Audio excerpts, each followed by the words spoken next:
Let's talk about it. Today, we are diving into one of the biggest, most stubborn myths in the entire fitness world. The idea that lifting weights is going to make women bulky. I mean, have you ever stood in the weight room, looked at the dumbbells, and thought, I don't know.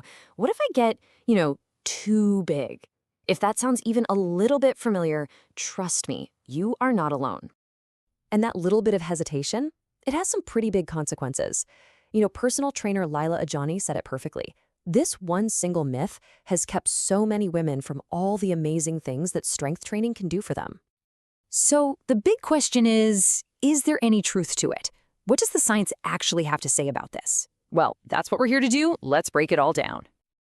All right, so first things first, to really get to the bottom of this myth, we got to figure out, where did this whole idea come from in the first place? Well, for a lot of people, when they hear bulky, the image that pops into their head is a professional female bodybuilder. And look, it's absolutely crucial to get this. That kind of physique is the result of years, we're talking years, of super specialized training, incredibly strict diets, the whole 9 yards. It's all designed specifically to get maximum muscle size. That's the extreme exception, folks, not the rule. So why is that the exception? To really get it, we need to dive into the science of how muscles actually get built. And it really boils down to 2 key things, our hormones and our muscle fibers. Okay, let's start with the big one, hormones. This is probably the single most important piece of the puzzle. On average, men have something like 10 times more testosterone than women. And since testosterone is the main hormone that tells your body to build muscle, it's a simple matter of biology that it's way, way harder for women to pack on huge amounts of muscle. You're going to hear a sciencey term for this, which is muscle hypertrophy. It sounds complicated, but all that means is that your muscle cells are getting bigger. That's it. So when someone says they're worried about getting bulky, what they're really talking about is hypertrophy. And then there's your own personal genetic lottery, right? Specifically, what kind of muscle fibers you have more of. You've got your slow twitch fibers. Think long distance running, endurance stuff. Then you have fast twitch fibers. These are your power players, the ones that generate a lot of force and have more potential to grow. Everyone's got their own unique mix. Okay, so now we get to the real meat of the argument. This is where it all comes together, the difference between absolute gains and relative gains. Let's look at what the actual numbers tell us. And we're not just pulling this out of thin air. We're looking at a massive meta-analysis from 2024 published on SportAxic. I mean, they took the data from 29 different studies and put it all together to get a super clear comparison between men and women. So, the first thing they looked at was absolute muscle gain, just the raw amount of muscle someone puts on. And yeah, the data showed that men do tend to gain a bit more muscle mass in absolute terms, which makes total sense, right? We already talked about the hormones and the fact they usually start with more muscle. But, and this is a big but, that is only half of the story.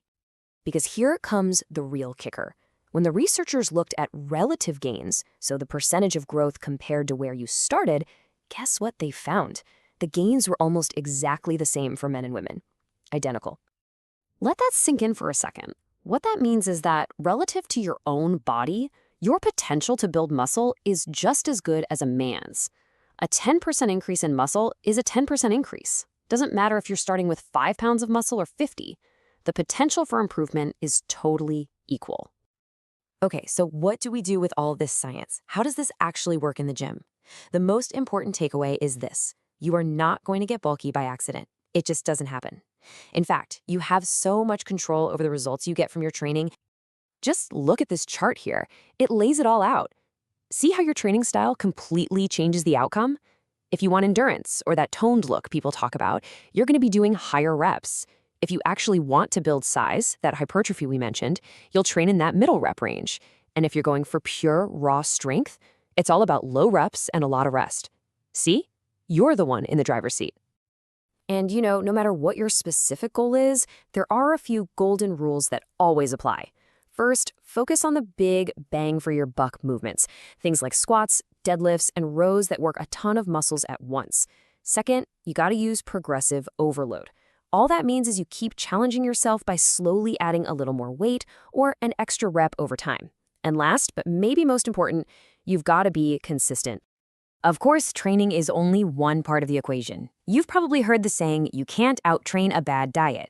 And it's true. So let's talk about that final piece of the puzzle, nutrition. So let's get specific for a second. The number you really want to remember is for protein. The science-backed sweet spot for women who are strength training is right around 1.4 to 1.8 grams of protein for every kilogram of your body weight, every day. Think of it as the raw building blocks your body needs to repair and build that strong, lean muscle. But really, at the end of the day, it's all about balance. This isn't about some crazy, restrictive diet. It's just about giving your body the fuel it actually needs. You need carbs for energy, you need healthy fats for your hormones to work right, and of course, you gotta hit that protein goal we just talked about. And I'm gonna say this one more time just so it really sticks. You will not get bulky by accident. It will not happen. To get that result, you'd have to purposefully and consistently eat a ton of extra calories, a huge surplus. And that is a completely different universe from the kind of balanced diet we're talking about for getting lean, strong, and healthy.